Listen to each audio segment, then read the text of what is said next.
I was the textbook definition of a Velcro girlfriend. If I could have spent 24 hours a day physically fused to my boyfriend's side, I would have. I was in the middle of my nightly routine, clinging to his neck and begging for one more goodnight kiss, when a flicker of strange, translucent text drifted across my vision like a live stream comment section. Is this side character actually brain dead? Can't she see the lead is doing a tactical lean back? For real, he doesn't even want to touch her. He only dated her to keep the crazy fans away. She really thinks she's the love of his life? Delusional. Almost there, guys. The real heroine is about to make her entrance. Our little stage 5 clinger is getting the boot any minute now. I stared at the floating words, my heart dropping into the pit of my stomach. My fingers, which had been laced tightly behind Cade's neck, slowly began to lose their grip. In the next second, Cade lifted his head. His eyes were dark, shadowed with a touch of the irritation that comes from being interrupted. His voice was a low, honeyed rasp. Why'd you stop? My heart gave a violent squeeze. My eyes darted around the room, unable to meet Cade's gaze. Under his piercing look, the kind that felt like he was peeling back layers of my skin, I reached down and gripped the silk sheets, whispering, I'm just tired. Cade didn't say anything. He just watched me for a long beat, probably trying to figure out if I was glitching. After a moment, he rolled over, his back to me. His voice was flat, impossible to read. Then sleep.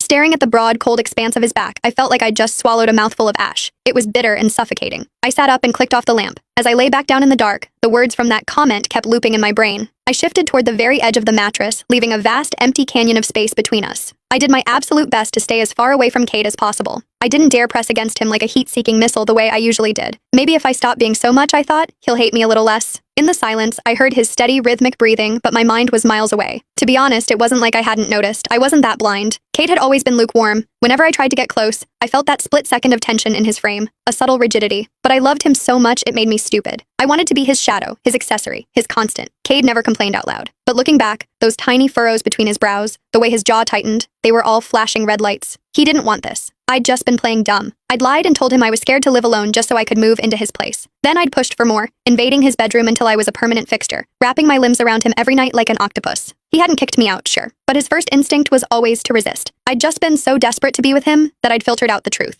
Now it seemed the comment was right. The air in the room felt heavy. I tossed and turned until the early hours of the morning, finally drifting into a fitful sleep. When I woke up, I realized I was curled into Cade's chest, my right arm locked firmly around his waist. His chest rose and fell in a slow, steady rhythm. After a few seconds of frozen realization, my soul nearly left my body. My body had gone into autopilot during the night, seeking him out like a habit I couldn't break. If he woke up and saw me like this, the annoyance would be written all over his face. Holding my breath, I moved with the agonizing slowness of a glacier, trying to retract my arm. I was inches away from a clean break, almost back to my side of the bed when a hand clamped firmly around my wrist. I looked up, slamming right into Cade's deep, bottomless eyes. He'd clearly just woken up. His voice was thick with sleep. What are you doing? Panicked, I yanked my hand back and shoved against his chest with both palms, trying to create distance. I stammered out the first excuse I could find. Nothing. It's late. I have to get to work.